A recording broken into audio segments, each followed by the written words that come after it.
Welcome to The Explainer. Today, we're digging into a virtue that, well, we think we know, but we might have all wrong. I want you to really sit with that question for a second. We're jumping into Ryan Holiday's book, Right Thing, Right Now, which basically argues that we've been thinking about justice completely backwards. It's time to stop debating and start doing. Now, to really get to the heart of justice, Holiday takes us way back, thousands of years, to this ancient blueprint for how to live a good life, the four cardinal virtues. You know the Stoics, like the Roman Emperor Marcus Aurelius? They got this. For them, being unjust wasn't just, a bad move.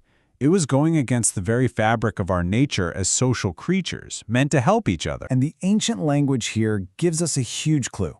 The Greek word for virtue, arete, it doesn't just mean being morally good. It means excellence in everything.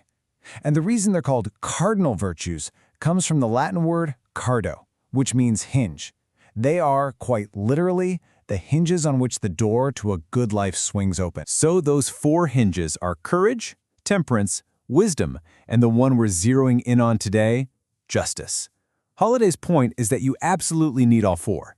But justice is the one that gives meaning and purpose to the others.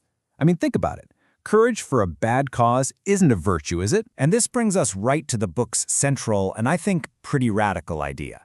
It's all about making this huge shift in how we see justice, moving it from some abstract concept to something we do every day. We just love to talk about justice as a noun, don't we?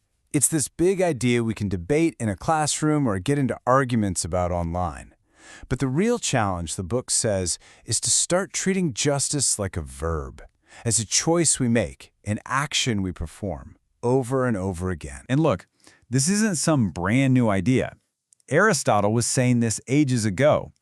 Virtue is like a craft. You don't become a great carpenter by just thinking about building. You pick up the tools and you build. It's the exact same with being just. We become just by doing just things. So what does this actually look like in the real world? Well, the book gives us this incredible case study, the totally unlikely presidency of Harry S. Truman. I mean, when Truman, this guy who seems so ordinary, was suddenly shoved into the most powerful office on the planet. It was like a live experiment. Could someone with just fundamental decency and character not only handle that kind of power, but prove that integrity is what actually matters most? And when you look at his life, you see this undeniable pattern, this commitment to doing the right thing, whether it was a small personal issue or a decision that would literally change the course of history. The man lived by a code. And this one number, oh man, it tells you almost everything you need to know. While he's in charge of millions of dollars in public money, a court tells him he has to pay back an old personal debt from a business that failed years ago. He could have fought it, he could have ignored it. Nope, he paid back every last cent. That is justice as a verb. And here's the really important part. Truman wasn't some perfect saint. Not at all. He was a man of his time, with all the flaws and prejudices that came with it. But his story shows that justice is also about having the capacity to grow, to see where you're wrong, and to actually evolve. Okay, so that's what it looks like on a personal level. But how does one person's commitment to justice actually ripple out and create these massive, world-changing movements? This question, believe it or not, was from a university essay contest. And it got into the head of this young divinity student named Thomas Clarkson and just wouldn't let go.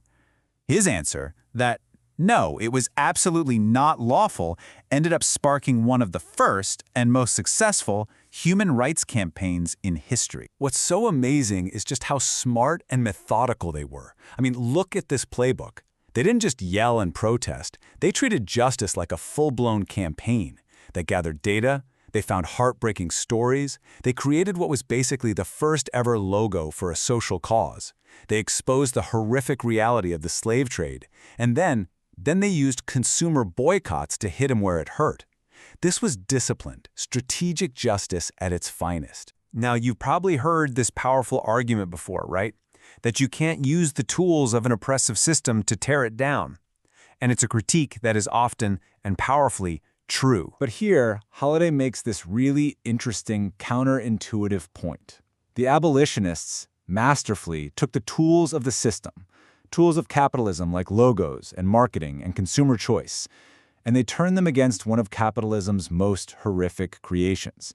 They actually used the master's tools to start taking his house apart, piece by piece. So these stories of Truman's personal code and Clarkson's global fight, they're not just history lessons.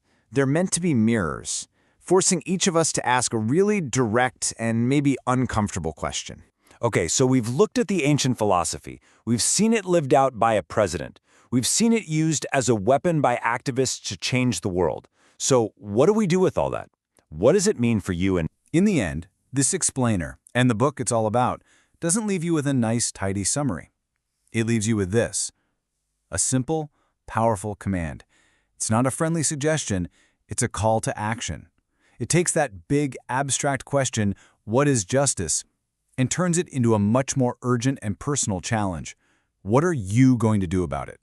Right now.